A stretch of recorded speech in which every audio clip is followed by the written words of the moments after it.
9:04, 8:04 de la mañana en las Islas Canarias, y ya está en nuestro estudio don Carlos Pollán, presidente de las Cortes de Castilla y León. ¿Qué tal está usted, don Carlos? Muy bien, buenos días. Pues encantado de estar aquí con ustedes. ¿Cómo se lleva, siendo presidente de unas Cortes, el síndrome post-ruptura, después de la ruptura del gobierno de coalición entre Vox y el PP? Bueno, de momento tranquilo. Yo creo que la relación hasta ahora ha sido buena. La ruptura se ha producido hace unas semanas y bueno, pues tenemos que esperar que empiece el periodo de sesiones a partir del 1 de septiembre para ver cómo se comporta todo el mundo. Pero bueno, si queremos ser útiles para las personas que viven en Castilla y León, entiendo que todas las partes tienen que trabajar con ese objetivo. Y desde luego yo creo que la parte de Vox lo va a ser, va a seguir siendo útil, va a hacer una oposición fuerte como tiene que ser, pero con esa finalidad de ser útil para las personas que viven en Castilla y León. La relación entre Vox y el PP en el gobierno de Mañueco ha sido buena desde el principio, ¿no? Sí, fue difícil el inicio porque evidentemente era el primer gobierno que se pactaba del Partido Popular y Vox. Era la primera vez que se entraba en gobiernos, era la primera vez que se presidía una institución y bueno, pues no fue fácil, no por los que formábamos ese gobierno y esas instituciones, sino todo el ruido que se produjo alrededor, ¿no? Porque bueno, parecía que se iban a suprimir derechos a los castellanos y leoneses, que se iban a hacer muchas cosas que iban a ser perjudiciales, y lo único que se ha visto es que bueno, pues que han funcionado esos gobiernos, esas instituciones, que hemos sabido gobernar y que bueno, pues que ahora hemos tomado una decisión por principios y por lealtad a nuestros votantes, pero seguiremos siendo fieles a buscar lo mejor para Castilla y León. Lo que se ha visto después de la salida de Vox en el gobierno de Castilla y León, pues desde algunos puntos de vista no invita al optimismo, porque había luchado mucho Vox por meter la tijera a las subvenciones sindicales y a la patronal, había luchado Vox por quitarle prebendas a los sindicatos, y ha sido salir Vox del gobierno. Y el gobierno de Mañueco ha vuelto a sentarse con los sindicatos y, por ejemplo, a soltarles pasta para que continúen teniendo una sede que cuesta 110.000 euros el alquiler al año, en vez de utilizar, como Vox exigía, un local de la Junta. ¿Es que el PP no sabe hacer cosas bien si no está Vox vigilándole? Bueno, creo que es una muestra de lo que supone la entrada de Vox en política y en los gobiernos. En su momento se nos criticó por entrar en los gobiernos porque se decía que no sabíamos gestionar. Se nos criticó estando en los gobiernos pues porque se hacían cosas como esa que usted ha dicho, de cumplir lo que se prometía en las campañas electorales. En el tema de los sindicatos creo que fuimos pioneros en sindicatos y en patronal, en reducir esas subvenciones y no romper el diálogo social, porque lo que siempre hemos dicho es que el diálogo social debía existir, pero no debía ser un diálogo social subvencionado. Y eso es lo que se estuvo haciendo en la Consejería de Industria, Comercio y Empleo. Y ahora también se nos ha criticado con la salida. Entonces, bueno, se nos critica siempre, pero quizá porque hemos venido a ser una alternativa de verdad, ¿no? Y no a intercambiar sillones y no hacer nada como se hacía otras veces. Desde luego que las políticas, bueno, ha sido significativo lo que usted comentaba, que la primera acción de la nueva consejera de Industria, Comercio y Empleo sea reunirse otra vez con todos los sindicatos, recuperar esa sede del SERLA que se había trasladado a dependencias de la Junta de Castilla y León para un ahorro. Se había eliminado la figura del gerente de ese SERLA y parece ser que va a volver.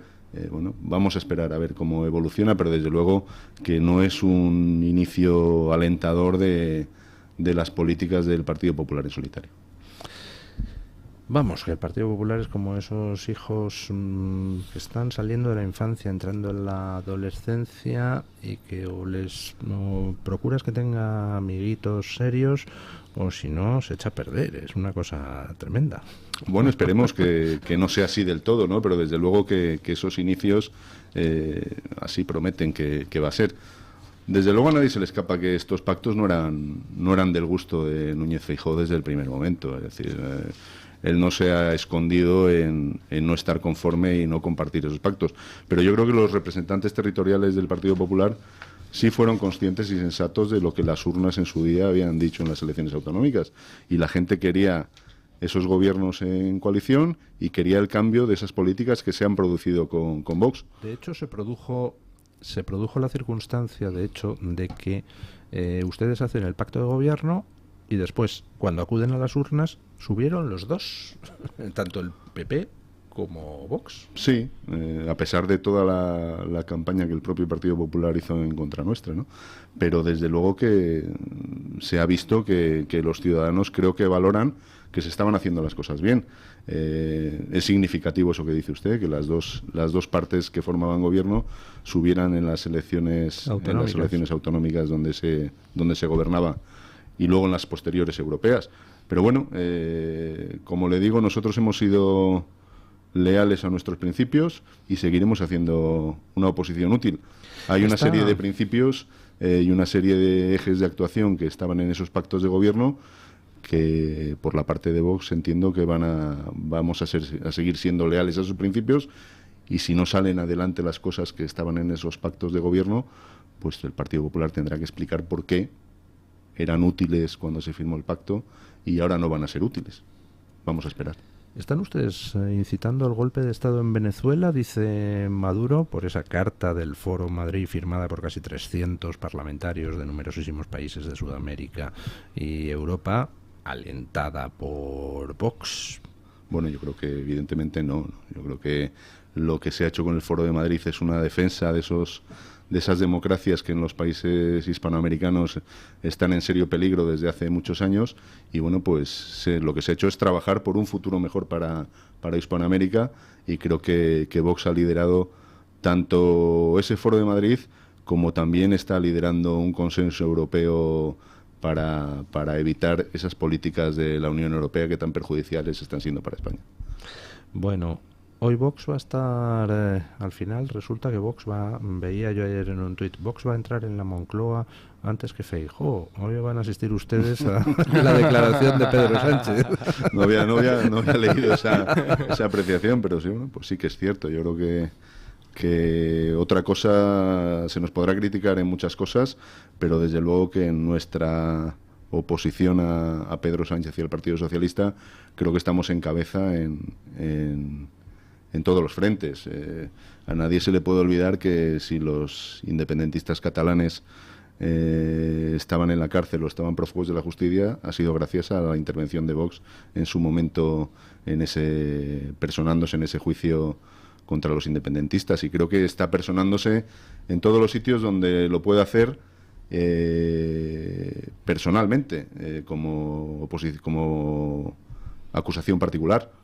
Otros no pueden decir lo mismo. Entonces, bueno, el estar siempre a la espera de que caigan los frutos creo que no es buena. Una pregunta personal a don Carlos, ¿no?, al presidente de las Cortes de Castilla y León. ¿Usted se atreve a hacer un pronóstico? ¿Va a declarar Sánchez o no hoy? Yo creo que no. ¿Que no? Yo creo que no. ¿Que se acogerá a alguna especie Yo de creo que no, pero bueno, este hombre nunca deja de sorprendernos. Entonces, igual con tal de llevarnos la contraria, pues igual lo hace, pero vamos. Entiendo que toda la estrategia que se está llevando en temas judiciales va por esa línea, y vamos a ver hasta dónde puede llegar. ¿Cómo son las relaciones entre los distintos políticos de los distintos partidos en las Cortes de Castilla y León? Porque empezaron de una forma no excesivamente educada cuando Vox irrumpe en el Parlamento autonómico, pues con algunos procuradores en Cortes de algunos partidos tratando de hacer feos a la gente de Vox, ¿no? ¿Han mejorado las relaciones o sigue la tensión igual? Bueno, como le decía antes, el inicio fue complicado desde el primer día. Eso que está usted comentando, pues bueno, lo vio todo el mundo. Es decir, los que se arrogan el respeto a las instituciones, pues son los primeros que le faltan al respeto a las instituciones. Y ocurrió el día de mi toma de posesión, que bueno, lo pudo ver todo el mundo, ¿no? Es cierto que algún parlamentario de esos que no me dio la mano el día de la toma de posesión me pidió disculpas los días posteriores, pero bueno, hay muchos que todavía estoy esperando por sus disculpas. Incluso estoy esperando por su saludo por los pasillos. Yo he tratado, y espero que ese sea uno de los legados que quede de mi paso por las Cortes de Castilla y León, el tratar a todo el mundo exactamente igual, con la misma educación, el mismo respeto que creo que tengo que tener con todo el mundo. Pero sí que es cierto que bueno, pues que hay gente que sigue en sus 13, ¿no? Pero desde luego la inmensa mayoría de los parlamentarios hay una absoluta educación, quitando esos meses iniciales que fueron complicados. Pero desde luego la relación, bueno, pues por supuesto entre los dos grupos parlamentarios que formaban el gobierno, de PP y Vox, es cordial, ha sido muy cordial. Yo solamente puedo tener palabras de agradecimiento para los que han sido compañeros de gobierno del Partido Popular durante estos meses, porque el trato ha sido excepcional, la relación entre los dos grupos ha sido excepcional, y bueno, pues en los otros grupos evidentemente ha habido veces que han llevado a la oposición a, bueno, pues a temas personales, no conmigo ya, bueno, conmigo alguna vez, ¿no? Pero bueno, con nuestro vicepresidente, con Juan García Gallardo, bueno, ha habido situaciones especiales y complejas, pero bueno, hemos intentado sobrellevarlas y hacerlo lo mejor posible, y esperemos que de aquí al final de la legislatura, pues siga siendo así. ¿Para qué sirve un presidente de unas Cortes regionales? Vamos a ver, aparte de sentarse allí en el escaño y pues dar un aspecto de importancia y de institucionalidad y decirle a la gente, le quedan a usted 2 minutos, acabe ya y tal, ¿para qué sirve un presidente? Bueno, la institución es muy grande, no solo lo que supone la actividad legislativa de tramitación, gestión de la mesa de las Cortes, de la Junta de Portavoces, de la dirección y el control de los plenos. La institución tiene casi 100 funcionarios, un funcionamiento en muchos aspectos muy importante, y el presidente, pues quieras que no, apoyado en el secretario general y en todos los funcionarios que hay ahí, tiene que llevar y supervisar la gestión de esa institución. Entonces, bueno, tiene más que lo que se ve a lo mejor en las cámaras. Por eso le preguntaba, es que soy consciente de que usted está continuamente haciendo cosas, sí, pero eso no es algo que normalmente se transmita a la gente, ¿no? Que simplemente ven las sesiones de las Cortes y ven ahí a un señor muy serio o menos serio en la tribuna dirigiendo un poco el debate, ¿no? Y es la percepción que hay entre la gente de que ahí acaba la labor. Sí, no, pero bueno, como le digo, tiene más labor, tiene más la labor de gestión de toda la institución, pero apoyada en la Secretaría General y en los funcionarios de la Casa, que tengo que decir que han sido excepcionales y fundamentales desde el primer día que hemos llegado allí, desde que he llegado yo allí. Y bueno, luego tiene una parte institucional de representación muy importante que, bueno, pues que te lleva no iba a decir las 24 horas del día, pero sí que casi 365 días a la semana, al año, porque bueno, son muchos los actos a los que te ofrecen ir, intentas estar en todos los sitios, en una comunidad como la nuestra, con 9 provincias y una extensión que es mucho más grande que muchos países de la Unión Europea. Pues bueno, yo siempre he intentado estar en todas las provincias. Es difícil, pero bueno, sí que intento institucionalmente que esa gente que quiere que la segunda autoridad de la comunidad participe con ellos y esté en los actos que organizan y en lo que te proponen, pues intentar estar, aunque bueno, pues es complicado llegar a todos los sitios. Además, en una comunidad como Castilla y León, con un patrimonio cultural tan maravilloso y tan inmenso, y donde se hacen muchas iniciativas para ponerlo en valor, iniciativas donde también se implican las Cortes de Castilla y León. Sí, yo creo que además la labor que en concreto los consejeros que teníamos en el gobierno autonómico, en el área de agricultura y ganadería y desarrollo rural, en el área de cultura, turismo y deporte, creo que la labor que se ha hecho en poner en valor todo ese patrimonio que usted dice, la ley de patrimonio que se ha aprobado recientemente en las Cortes, creo que son de los legados que seguro que Vox ha dejado en ese gobierno autonómico, y que esperemos que bueno, pues llegue a su fin con el Partido Popular en todas esas directrices y en todos esos ejes que se habían marcado en ese pacto de gobierno. Me decía fuera de micrófono don Xavier Orcajo que le quería preguntar por el hermano Lobo. Sí, el hermano Lobo. El hermano Lobo, porque ahora está muy de moda pensar que las cuestiones prejudiciales elevadas al Tribunal de Justicia de la Unión Europea resuelven todo, son como el bálsamo de Fierabras, pero a la institución que tú presides pues le ha supuesto un disgusto lo de ayer, el echar abajo, el tumbar una ley con una pretensión bastante infantil. Dice, no, eso no se puede hacer porque ese animal en Europa está en problemas, y como está en problemas no se le puede declarar cazable. Además muy mal escrito, incluso yo vi la versión francesa, incluso en francés. Me da la sensación de que las sensibilidades en esas cuestiones prejudiciales, el querer saber si el instrumento legislador de Castilla y León valoró equilibradamente o eso, ¿cómo funciona? ¿Les preguntan a ustedes elementos que tuvieron en cuenta para...? Me consta, don Xavier, que el consejero de Medio Ambiente, incluso Juan García Gallardo lo ha hecho en sus intervenciones en Europa,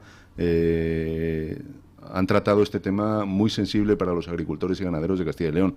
El argumento que he leído de ayer de esa resolución es muy banal.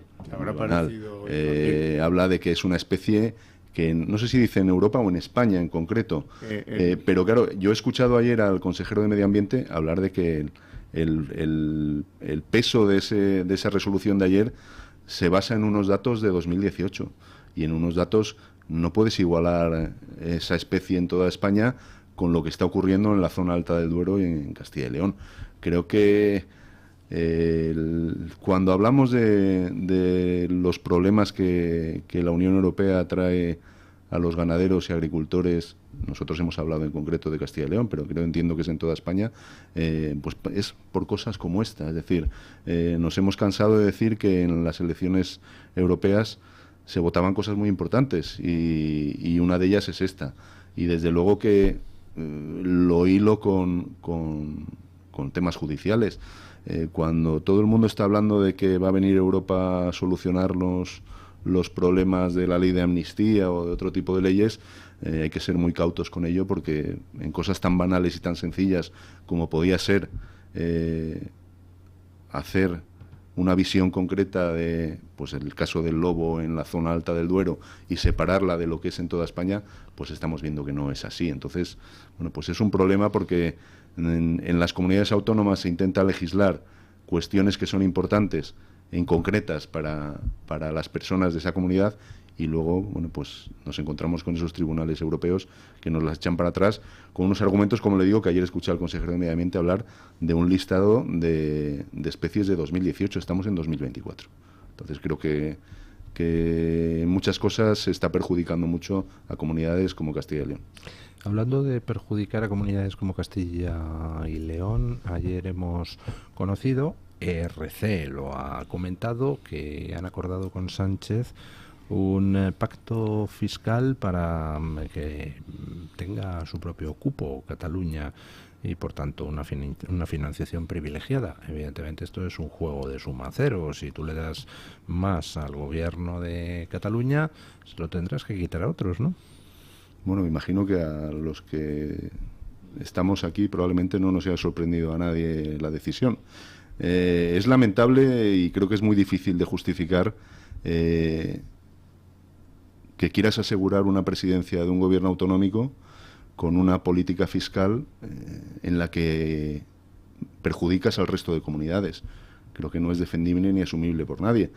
Pero estamos llegando a un punto en que verdaderamente es lamentable que no nos sorprendan decisiones como estas. Pero desde luego nadie teníamos duda de que se iba a hacer lo que fuera para ir paso a paso, como vamos a salto de mata en muchas cosas, y esta es una nueva.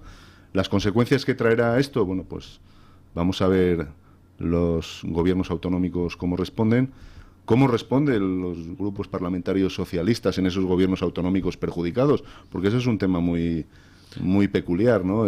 Criticamos las políticas de los gobiernos autonómicos, lo vemos en Castilla y León, y luego cuando se les pregunta por por temas de Estado que influyen en todos los gobiernos autonómicos, dicen que eso no es hablar de Castilla y León, que eso es hablar de otra cosa, que nos centremos en Castilla y León. Esas cosas... Emiliano García Paje ya ha salido a la palestra con un pronunciamiento durísimo, diciendo que no se puede comprender el atronador silencio del PSOE ante el grave atentado a la igualdad tras el pacto con el RC.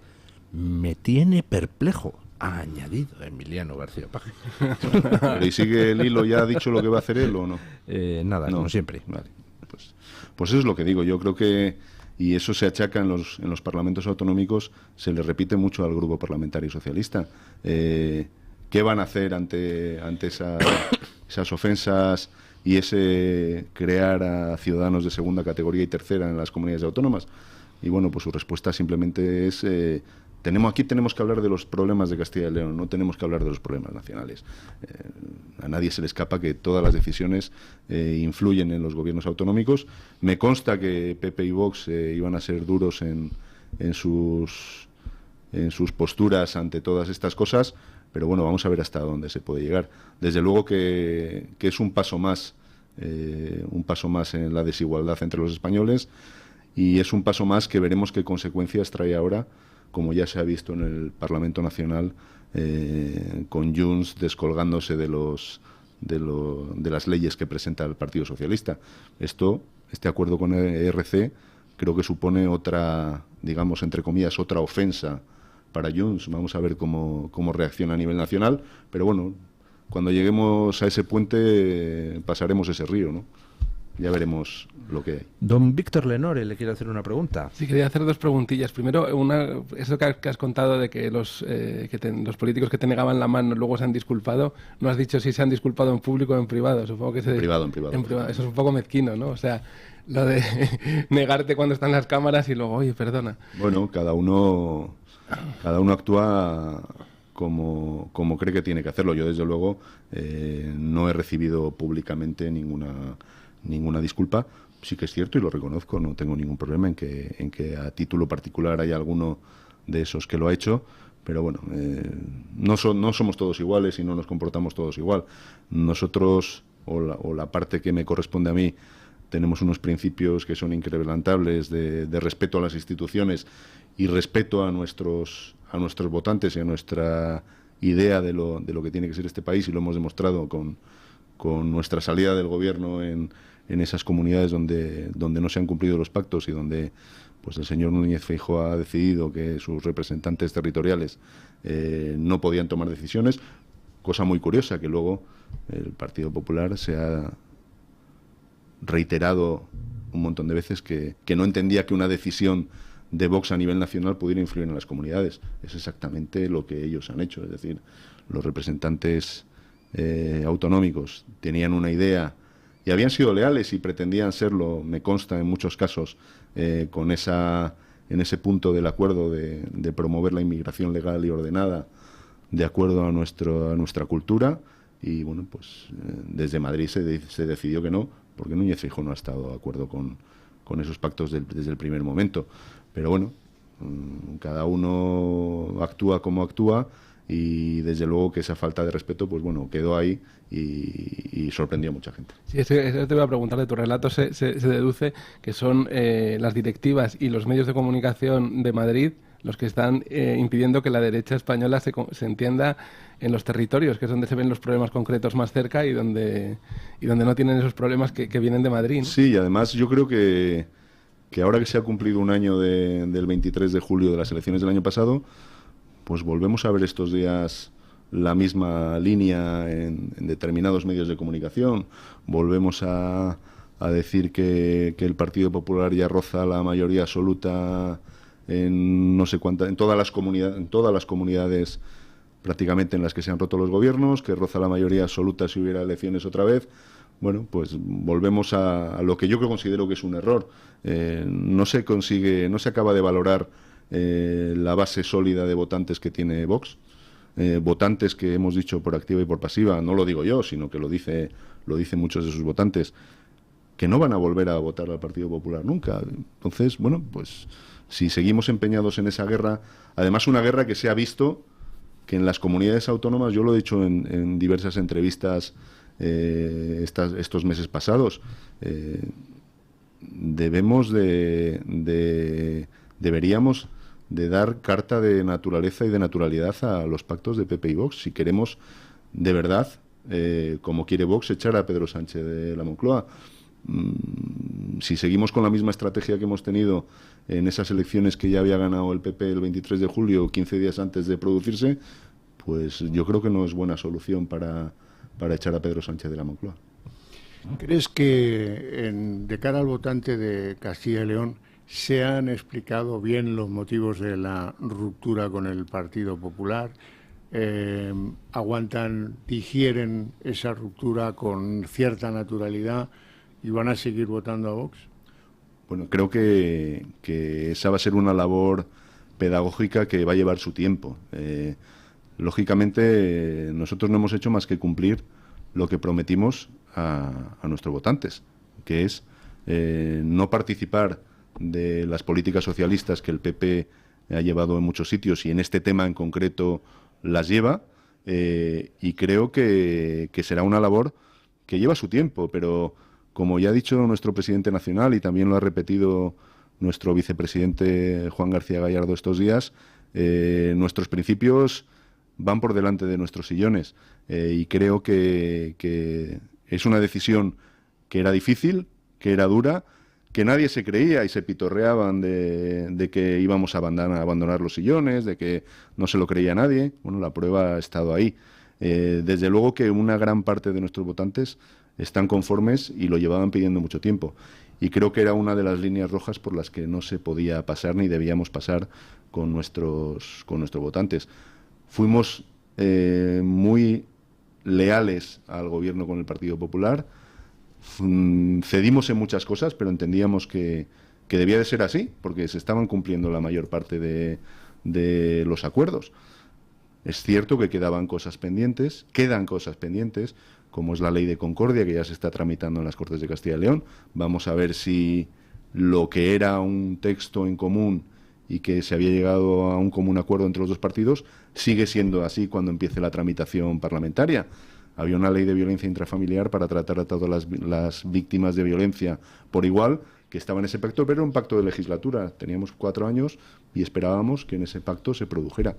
Vamos a ver cómo evoluciona todo, pero desde luego en concreto en esta ruptura del gobierno, pues evidentemente habrá gente que le cueste más entenderlo o no, pero lo que nadie podrá cuestionar es que hemos sido fieles a nuestros principios, fieles a nuestra palabra, y que teníamos que hacerlo porque creemos que no es un problema que se quiera ver tan cortoplacista como se está vendiendo, ¿no? Es que habéis roto el gobierno por 21 menores no acompañados que van a venir a Castilla y León. No, estamos hablando de 21 menores acompañados, pero es que a la semana siguiente ya eran 40 y pico, a la semana siguiente eran 6.000 y a final de verano se dice que van a ser 20.000. Se nos ha tachado de ser insolidarios con Canarias. Creo que los más solidarios con Canarias es Vox, porque quiere plantarse y cortar desde su origen, no facilitar las mafias que trafican con personas, evitar esas muertes tristes que se producen en el mar, y creo que eso es ser solidario con Canarias, y no es ser solidario ir aplazando un problema que va a seguir llegando. Bueno, tenemos las primeras declaraciones de Kake Minuesa a su llegada a España. Pues bien, hombre, estoy contento de estar aquí, feliz, pero disgustado, ¿no? Por lo que ha pasado, por lo malandros que son, por la dictadura, por cómo no te dejan, por cómo te detienen. No sé si habéis visto que os he enviado un mail contándoos todo lo que ha pasado, que es terrible, porque son vejaciones, humillaciones, y lo que tratan es de que no ejerzas tu profesión. Y feliz de estar aquí, sí, disgustado porque no hemos conseguido quedarnos más días y contar todo lo que está sucediendo. También maravillado por lo que es la gente y el pueblo en Venezuela, sí. Ya nos contarás mejor todo lo que has sufrido ahí, pero ¿tú te esperabas esto?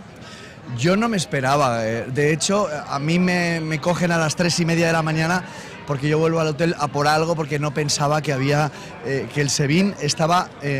había una unidad directamente esperándome, o sea, dedicada solo a cogerme a mí y a traerme al instante y estoy absolutamente desconectado, no es que tengo un móvil, tengo un aparato destrozado sin ninguna aplicación y no puedo ni conectar nada. Entonces, no esperaba esta persecución. Es verdad que, bueno, algunas medidas hemos tomado y vais a poder ver cosas que hasta ahora no habéis visto. Desde luego. Y lo vamos a contar, ¿no? Aquí, desde luego, en España estás teniendo muchísimo apoyo. Bueno, yo el apoyo que me ha dado OK Diario es impresionante. O sea, siempre, si hay algo que en los sitios en los que trabajo y con los que estoy y que he aprendido, es el FH, ¿sabes? El factor humano. Y en el periodismo no se lleva mucho. Entonces yo sé que estabais conmigo ahí y es maravilloso, ¿no? Entonces, bueno, estoy encantado de poder haber dado un poquito de voz a los venezolanos que se lo merecen, ¿no? Porque al final nosotros nos quedamos aquí, es agosto, y algunos pues nos iremos a la playa o al Camino de Santiago, pero ellos siguen ahí, ¿sabes? Ellos siguen ahí mirando a la izquierda y a la derecha. A mí lo más cercano que es como si estuviera en el País Vasco, sabes que te están amenazando, que te pueden matar o secuestrar en cualquier momento. Pues bueno, esa sensación que tenían en los 80, en los 90, que nos han contado tanto, es la misma sensación que se tiene en Venezuela. Pues Kake, bienvenido a descansar y ya hablaremos con más tranquilidad. Muchísimas gracias por tu información sobre todo y por tu labor. Gracias a vosotros y lo bueno es estar aquí. Bueno, pues nos felicitamos de que Kake Minuesa esté ya a salvo en territorio español y de que haya pasado por esta experiencia de detención por parte de la Guardia Nacional Bolivariana o del SEBIN o del organismo represor que sea, ¿no? En fin, qué triste la situación en Venezuela, 25 años luchando por la libertad y parece que no hay manera de echar a este canalla que les... Pues la verdad es que no, la verdad es que sí que es triste, pero bueno, ya está Zapatero y Monedero para solucionar el tema y poner orden. La verdad es que es lamentable que nuestra representación en ese país sean esos dos personajes, ¿no? Pero bueno. Bueno, lo de Monedero es lamentable y comprensible, ¿no? Porque recibió $400.000, eran del Banco del Alba, recibió Monedero. Por cierto, le mandé un listado de 20 preguntas de en base a qué había cobrado ese dinero. No he logrado todavía que me responda, ¿no? Pero vamos, que evidentemente Monedero es el bien pagado, está allí para cumplir con sus obligaciones para con el régimen. Fue avisado por un tal Montoro, regulariza o si no vas a tener problemas. Exactamente. Oh, Gracias a Montoro se libró Monedero de que le empapelara Hacienda. Bueno, vamos a esperar, siguen llegando noticias desde Venezuela, pero es todo tan confuso que tampoco nos atrevemos a hacernos eco más que de aquello que veamos que va siendo confirmado.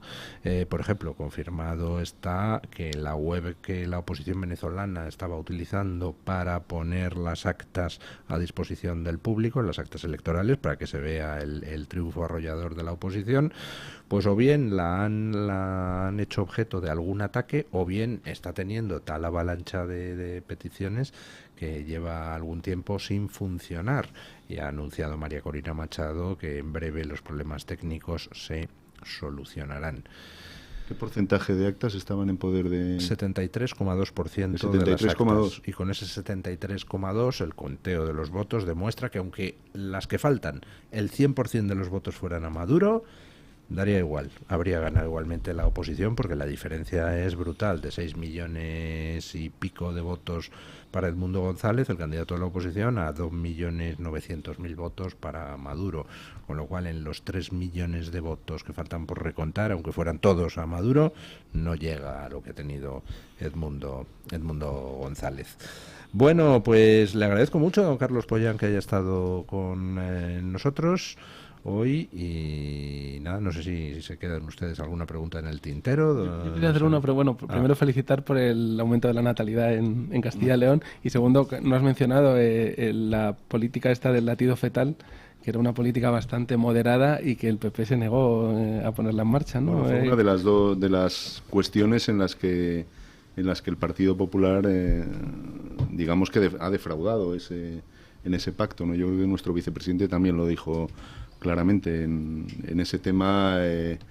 Ante la presión mediática, pues la verdad es que se echaron para atrás después de haber sido un acuerdo de gobierno que no era más que informar a las mujeres que podían tener esa duda, bueno, pues de informarlas de opciones que podían tener. y bueno, pues es una de las cuestiones que más nos dolió y que consideramos que, bueno, pues debíamos de dejar a un lado porque se estaban haciendo muchas cosas bien, pero sí que es cierto que hemos sido tremendamente positivos y leales a ese pacto de gobierno, aunque en determinadas cosas, pues evidentemente nos han dejado de lado. Y bueno, pues ahora el paso a la oposición será una oposición útil, pero una oposición dura y en la que habrá que negociar punto por punto y caso por caso cuestiones que, bueno, pues ese pacto de gobierno hacía que salieran adelante, pero la aritmética parlamentaria en este momento en Castilla y León es que el Partido Popular, para sacar adelante lo que tenga que hacer, pues tiene que ser o con Vox o con el Partido Socialista. No hay otros términos intermedios. Vamos a ver dónde estamos cada uno.